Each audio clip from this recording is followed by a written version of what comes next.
Hello, I'm Gabriel. And I'm Stephanie. Today we are at Sahara Tent. And Sahara Tent is KL's first Arabic Middle Eastern restaurant. Hope you're hungry.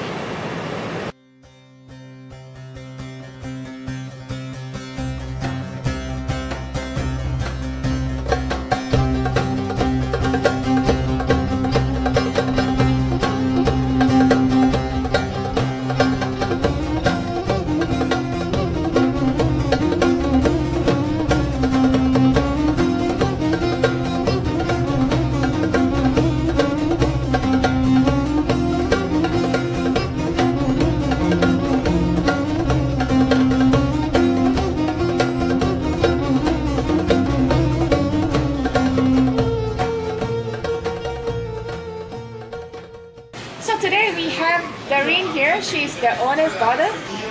Hi, Stephanie. And she will talk a bit about the restaurant and how it started. Okay, well we're here with Doreen, is it? Yep. Gabriel, I've worked with you for 2 years. My name is Doreen, that is correct. Alright, and you're part of the founding family here Yes, at I am. Sahara Tent? Yes, I am the daughter of the owner of Sahara Tent. Okay, so the menu's quite expansive. What would you recommend here? What are your best dishes? Well, so far I think we've ordered quite a few things, but I ordered my top favorite. So we've got the lamb Let's kebab. have a look. So this is the lamb kebab. It's a very traditional Iraqi kebab because my dad's actually from Iraq. And so you'll notice that the reason it's different from other kebabs is because we actually do use a bit of lamb fat. So it's got this really juicy tenderness to it. Comes with this amazing... Do you agree? This looks like amazing. Pretty sure you've tried it. Pretty sure you'll love it. I might have tried it a few times. A few times. He's come here quite a few times. So, and Gabriel always makes me bring him kebab from the restaurant. And it comes with this amazingly freshly made kind of Arabic version of naan bread. So they do make it in a tandoor and it's very beautifully made and it's nice and warm. Don't touch it too much. And we've got the tomato lamb. I really do love this because it's just got a great mixture of just the onion and the lamb just all together mixed with the tomato. It tastes really lovely. Yep, I know you love it. This is the Mezze platter. So the reason I got this is because it's got just a lovely, great combination of my favorite appetizers, which include the hummus, which is obviously our favorite, and you've got the fattoush salad, tabbouleh salad, and the grape leaves. And you've got our chef specialty, which is our secret on recipe, and the mutabel, which is like a mashed eggplant version of hummus. What was the name of this dish? Mezze platter. The Mezze platter. It's the Mezze platter. What does Mezze mean? I have no idea. Right, so it probably means mixture, I don't know. Gotta ask Dad. Looks good, whatever. All I know is it's a mezze of stuff. And the most popular dish that we have that is really worth it, I love it to the, like I eat it every time I'm here, is actually the Mandi lamb. I can smell the smokiness. Yeah, it is. It's just so smoky. It's so tender. This actually, you can actually get it with chicken, by the way. So you can get the kebab with chicken and this with chicken if you're not into lamb. Is that really a good idea though? The chicken is amazing. It's just those for, you know, some people are just not lamb lovers. Okay. So if you don't like lamb, but this is just so soft, so tender. We actually cook it for hours underground, and we will definitely take you guys there and check it out later on. You'll actually get to see how it's made. Does anyone else kind of do that? To be honest, not many restaurants do. This is actually the traditional Yemeni way that it's done. A lot of people claim to do it, but what they do is they'll just cook it normally. They'll roast it and then they'll just put charcoal on it to give it that smell. So they'll cook it with charcoal. But a little bit of smoked sauce. A little bit of smoked sauce, maybe if that's the American way. But here it's actually genuinely smoky from the charcoal. And what happens is that the meat is cooked. Then underneath the rice will get cooked and the meat sauce will just drip on the rice. So the rice has that smokiness as well. So, and it comes with a beautiful Yemeni chili sauce. It's not too spicy though. I love this to bits and I'm really hungry now. So can I eat? Wow. Yes, you can. So this is lime and mint. Yeah. Lime and mint drink. We'll see how this goes. Salud. Salud. Salud. Oh, refreshing. On a hot afternoon, this is refreshing. Delicious. It's lovely. So Sahara Tent's been around for about 20 years. Okay.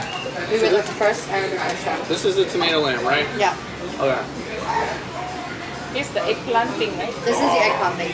Or this one? I like how you call it the Yeah. eggplant thing. It's the eggplant thing. That's a winner. I mean, I've had this dish many times, but It's like every time it's just it's a winner each time. beautiful. Yeah. Thank you, Razu. Razu's Razu. Razu, show your face. You're so handsome. Just slip that in there. Hello. Hi. This is the pizza. Yes. This is Iraqi pizza. Thanks, Razu. You're the best. This is Iraqi pizza. It is actually a combo of, it's got minced lamb, tomato, capsicum, and onions, and that's it. There's no cheese, but it is so delicate, it is so soft, and it is just the crispiest, softest thing you'll ever eat. It's the best. So nice. It's so good. Gabriel loves it. Love And it. there are 2 condiments that go with it. Ooh, what do we got here? This is, if I'm not mistaken, it's actually za'atar. It's called za'atar. Za'atar. Za'atar. It's thyme or rosemary. And this one is chili flakes. Taste it. Tell me which one it is. And these are chili flakes. For the Asian audience, we don't eat it with chili in Iraq, FYI. Time, definitely. Thyme. It's thyme. What we got? Taking a slice. Do I need to add those in? Up to you. I would recommend you try it plain. Yeah. Okay, so let's do our vegetables first because Gabriel's honestly, healthy. well, honestly, if I don't eat the vegetables now, once I get going on all the other stuff, I'm just not looking back. Are you happy inside? This pizza makes me happy inside. We don't really serve much beef in Middle Eastern restaurants. We're not really beef eaters, I think, because in the Middle East, sheep is just in an abundance. It's just everywhere. So actually, Sahara Tent did start in New Zealand. I was born there, and this is where Sahara Tent actually began. It began in New Zealand, and then after about, I think, 9 or 10 years of being open, my dad moved to Malaysia, and that's where he opened it here as well. We've got about 3 branches. We've got one in Bukit Bintang, and another one in Shah Alam Plaza. What's in the middle there? That's our chef special. It's actually eggplant with a capsicum and a special sauce. Okay. Alright. It's really good with bread. If you like eggplant, this is definitely a star. I don't like eggplant. I do not like eggplant at all. I don't like But that's eggplant pretty either, good. but I like really do like this as well. Do you like eggplant, Stephanie? Yes, I do. I don't. No. Yeah. It's like the texture's all weird. But you like avocado. I do like avocado. I hate avocado. I love avocado. I hate avocado. But that's good. Really? Yeah. But if you don't like the texture of eggplant, but you like the texture of avocado. Well, this is some of the best. Oh, this is good. Which one? See? Does it have vinegar inside? I think it does. It's got a little bit of there's a little bit of sour acidity. It would be probably vinegar, a bit of lemon. Those are some of the best grape leaves I've tasted too. You know, usually those are kind of just an afterthought and they're kind of dry and flavorless on the inside. But these, I don't know what's going on here. Anything's What is good. going on here? What's special? What's special about it? It's made in Sahara Tent. So it's grape leaves. It's wrapped with rice. We cook it and steam it with the grape leaves. Oh, that was really good. Oh, no. Grape leaves, is it? Grape leaves. Do you import the grape leaves? I have no idea. Probably. Is it not kind of Mediterranean, right? The thing about grape leaves, though, I think you can get them at any Arabic grocer. They sell them in jars, like the way they sell pickles. Oh, in jars. Because they're usually quite wet. So the leaves are pickled. In a way, because that's the way to preserve it. You can't get them, they wouldn't be dry. So this is tabbouleh. Tabbouleh is actually originally a Lebanese salad. It's basically chopped up parsley. It's beautiful. It's green, it's refreshing. Because like, if you talk about Middle Eastern food in general, I can guarantee you that the Mandi is Yemeni by origin. Egyptians would have been, a lot of the people say that Egyptians founded falafel. Okay. Right? Hummus. That one's very controversial. Hummus is controversial, but I do believe that Middle Eastern food is mostly, I think they are influenced by the Turks. Kebab and all of these different things. The influence was definitely from Turkey, because I know that Turkey has some of the best food in the world. Okay, So you have to eat this with the sauce. It's just amazing. And if I were you, if you like it, order a side of yogurt. Is this the yogurt? This is the yogurt. So it's basically a nice thick, ready, like homemade yogurt. We make it in-house. Everything's actually made in-house. For digestion too, It's really good for digestion. The thing about the yogurt though is that because not a lot of people, I think, know how to eat yogurt with rice.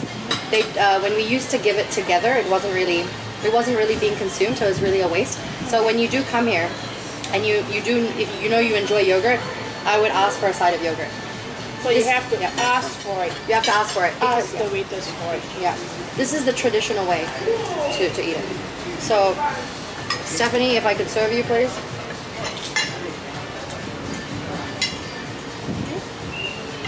All right. I'll give you a nice piece of lamb over there. That's a big one. That's the smallest one. Oh, really? Gabriel, just take the whole thing. Oh my goodness. Yeah, just do it. Just do it, man. All right, so you take. So I'll just take. I literally will pour so much yogurt on the rice. On my rice, I don't care. I just go boom. So on the rice. On the rice, and I just take that sauce right on the rice. Be careful when you're eating the rice. You're gonna get little bits of like cardamoms. You know? Cardamoms. Yeah. Totally. When you get the explosion of flavor. Explosion of, yeah, and that's not a flavor that you necessarily want at the time. I feel like when you bite into a cardamom, it just messes up your entire palate for quite a while. Yeah. It does. It is a bomb. So all you have to do is then wash it down with a sip or what is this, like a lime mint juice? Yeah. This is good to wash. I love lime mint juice. Yeah, but after this we have to have we're gonna get a pot of Arabic tea. Oh, that's great. Because that is just in true Iraqi fashion. Every meal that we eat in Iraq, you have to have a cup of tea with it. Which I would assume is, yeah? Stephanie's enjoying. The combination is good. I feel like every dish has a hero. This lamb is just, no, beautiful. Okay, so this is how we construct an Iraqi kebab. Okay. Now, I personally love to put hummus in my kebab. Unfortunately, you guys have devoured the whole thing, so there's no more hummus left. Well, you forgot to warn us about that. Well, yeah. I didn't think about it either. I helped you eat. So, what we're gonna do is you take the Arabic bread and you'll take a piece of kebab, right? And so you'll break it in there. So you've got this beautiful kebab, and you're just gonna place it in that nice little bit of bread. And you have to use the garlic sauce. So the garlic sauce that we have is so, just the taste is amazing. You can literally eat it plain. Gabriel just eats it plain all the time. There with. Okay, and then you put a little bit of the sliced shallots, and then you take a little bit of the basil that we have here, or as you call it, the basil, in case those who don't understand. And then we've got a grilled tomato, so you're just gonna cut into the grilled tomato. Honestly, you don't need the tomato. No, you do need the tomato. So you see I've put in a bit of grilled tomato. Please make sure your tomato is grilled when it's served to you. So if it's not grilled, complain. Complain. It gives it such a beautiful flavor. That chari flavor is just lovely. Alright, so you take your kebab sandwich. Okay. It's going to drip definitely underneath. Alright. And Gabriel, let's make yours. Ah. Wait, no. Maybe eat from the other side. Eat the bread first. I didn't make it beautiful, I'm sorry. You want a mini sandwich? It doesn't matter how it looks as long as it tastes good. Yes. Right? So I'm going to take a bigger bite this time. Just get into that, girl. So I just want. It's dripping, it's just oozing. That's the best way to eat. It's like a burger. No, don't. I must make a disclaimer. This is not the first time I've had these kebabs. This is my first time. Pretty sure I've hinted on that a few times. Yeah. Well, as you may know. So I think the first time I had this kebab was at your wedding. Yeah, my wedding. Yeah. My wedding. And I was just like, oh my gosh, these kebabs are amazing. And I literally sent me into a Kebab Craze, and I had to have at least 1 or 2 kebabs a week for several months after that. Yeah, he just wanted to satisfy his kebab craving, but I don't think you managed to. So now we are on the way to the hole in the ground. Is it the hole in the ground? It's a hole in the ground in a room. A hole in the ground in the room. Okay.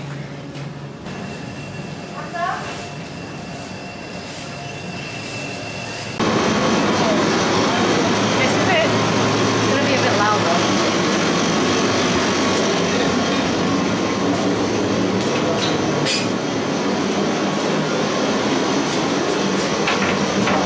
Basically, we put the rice first, and after that we put the chicken, and on the top we put the lamb. So the juice of the lamb, we drop the fats of the lamb, we drop on the chicken, and after that we drop on the rice. This way it gives the rice very good. And you can see that the charcoal that's being used, right? No, the problem is, like, the charcoal is the main thing here. Yeah. If only one piece of charcoal still black, it will give like bad taste to the food.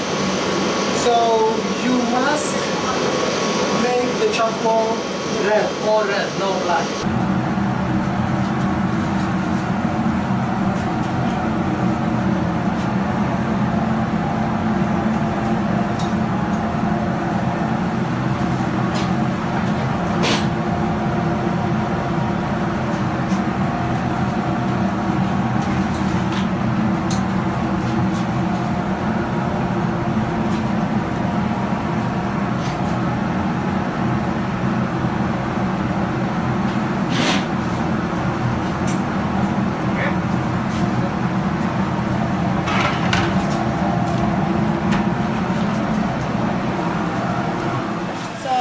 Pot of Arabic tea. Typically enjoy after a meal. Yes, for Iraqis. Not every Middle Eastern country, but we personally love our tea. We drink it 4 times a day. We'll drink like a little cup of, just this little cup of tea about 4 times a day. What's inside? There's mint, actually. There's mint inside. Yeah, you can see it floating on the side. I know that some countries like Jordan are very famous for their tea, but Arabian tea in general just has a very strong taste. You can taste it. It's actually a lot, I would say, darker, and it's got a slight bitterness in comparison to, like, you know, those mild teas like Lipton and. I like the mint. And yeah. There's sugar at the bottom, right? I just put it there. I love this miniature. I know. You have to stir the sugar though. You gotta stir your sugar. It's like a beer mug, but really tiny one. So you taste a little bit of bitterness in there, but it's not overwhelming. Where do you get your tea leaves from? I think they do import it from the Middle East. We do bring the bags. We get it from the Middle East as well, because you have to. But I would actually say that Iran has some really great tea as well. You know, so it's not, again, it doesn't taste like that typical British tea or the Sri Lankan tea. It's got that a little bit of tinge of bitterness in there, and the mint just gives it that lovely aroma, and you can taste the mint. I love tea. I love tea. I'm definitely a tea drinker. This is so good. It is. It's just, and it's odd. It's hot, and we're in hot weather, but it does make you feel really good. It calms the stomach down. Yeah. It really does. It calms the stomach down. The mint helps do that, right? Yes. And it cleanses the palate. We ate a lot. Can we actually refill this? Yes, you can. You Just can pour actually in hot water? You can pour in hot water. You can actually ask them to refill it, of course. But the thing is, we don't put tea bags inside. We actually cook it. We actually make our Arabic tea on the stove with the tea leaves, and then we filter it. So it's not like Chinese tea where you pour the hot water into. No, we don't. We boil it. We boil it because that's why it gets that little bit of bitter. Together, yeah. right? Boil it with the leaves. So it's quite concentrated. It is, but we don't boil it with the mint because, or else the mint will kind of Too strong. wither too much. Yeah, so we add it in there at the end. So that's a wrap. I mean, we've had our fill. Really feel like Understatement. right up to here. I'm so full. It was such a great meal. So if you do like what you have seen, do come to Sahara Tent. Yeah, no, just come. Just come. Or just come. Just come. Come and try the food And here. you know what? Bonus, we've got a Thai restaurant attached. because my mom's Thai, so basically it's her recipes. And so if you're not really into Middle Eastern food, but you're okay with Thai food, and maybe your partner likes Middle Eastern food, so just come by the Sahara Tent, and you can actually order from both sides of the kitchen. Yeah. 2 in 1. 2 in 1. All right, bye. All right, bye everyone.